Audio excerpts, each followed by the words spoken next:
IIT JEE 4 अप्रैल का जो paper हुआ शिफ्ट 1 में, उसमें ये मेमोरी बेस्ड क्वेश्चन है और बहुत कैलकुलेटिव कुछ क्वेश्चंस आ रहे हैं जहाँ पे कंसेप्ट तो इजी लग रहे हैं लेकिन क्वेश्चन में जो कैलकुलेशन है वो काफ़ी ज़्यादा जो है वो ट्रेजिक हो जा रही है बच्चों के लिए। तो इसलिए मैं हमेशा बोलता हूँ कि whenever you are solving the questions, आपको कैलकुलेशन विदाउट कैलकुलेटर खुद से ही करनी चाहिए, so that you can be use to of it, right. तो चलिए ये क्वेश्चन बोलता है that out of the 4 engineers we have, 4 engineers हैं, डॉक्टर्स जो है वो 2 हैं एंड टीचर जो है वो 10 है, राइट। ये हमारे पास कुछ डेजिग्नेशंस हैं। 12 लोगों की कमेटी बनानी है, कमेटी ऑफ 12। तो कमेटी में जो है वो आपके पास 12 लोग होने चाहिए, 12 people, right. Such that come से कम 3 डॉक्टर एटलीस्ट बोलता है, 3 इंजीनियर्स और 1 डॉक्टर तो होना ही चाहिए। तो एटलीस्ट का मतलब है कम से कम, और ज्यादा तो कितना भी हो जाए, राइट।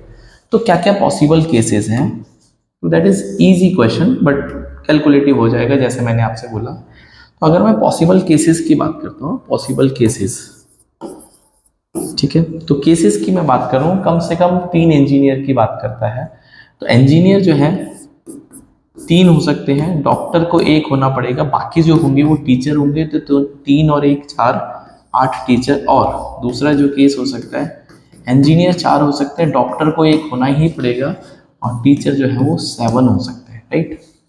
तो 3 1 8 का कॉम्बिनेशन है और 4 1 7 का कॉम्बिनेशन है। इसके बाद इसको सॉल्व करना है।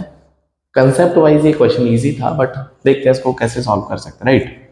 चलिए, तो आपको 10, we have to select 3 engineers out of the, how many engineers do we have, 4, right. तो इसको हम 4C3 तरीके से सेलेक्ट कर सकते हैं। डॉक्टर्स आपके पास 2 हैं तो 2C1, बाकी जो है टीचर 10C8, ठीक है। Whenever we have, case complete हो जाता है आपके पास, नंबर ऑफ जो पॉसिबल केसेस हैं इसमें कॉम्बिनेशन जब कंप्लीट हो जाते हैं तो फिर हमको ऐड करना होता है, और जब तक केस कंप्लीट नहीं होता हमको मल्टीप्लाई करना होता है, right.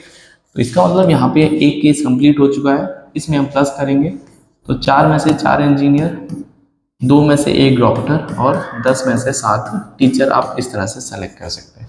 I believe it is clear. Now it is all about calculation. 4C3 जो होता है, 4C3 होता है 4, 2C1 होता है 2 और 10C8।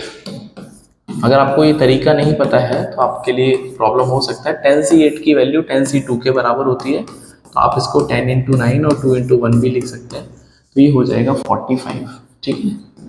दूसरे वाले में कैलकुलेशन आएगी, 4C1 is 4, 2C1 is 2 and 10C7। तो 10C7 को आप लिख सकते हैं 10C3 के फॉर्म में, दैट इज 10 × 9 × 8 और 3 × 2 × 1। सो ये हो जाएगा आपके पास 12, 120। So the number of ways will be 90 और 4 360 प्लस 240, तो देर आर 600 वेज। तो 600 तरीके से इस कमेटी को सेलेक्ट किया जा सकता है। इसी तरह के क्वेश्चंस के सॉल्यूशंस के लिए आप जेई प्रेप जो चैनल है उसको सब्सक्राइब कर लेना। मिलते हैं एक और वीडियो में एक और नए क्वेश्चन के साथ में। अभी तो मेमोरी बेस्ड क्वेश्चंस हैं, आई एम ट्राइंग के जो अच्छे क्वेश्चंस हैं उनका सोल्यूशन आपको प्रोवाइड करूं। एक बार ऑफिशियल जो है क्वेश्चन पेपर रिलीज हो जाएगा तो will be solving all the questions, whether it is calculus, algebra, जो भी है, राइट। सो मिलते हैं एक और नए वीडियो के साथ में। Till then you can connect with IIT JEE Maths Mantra. Okay bye, take care.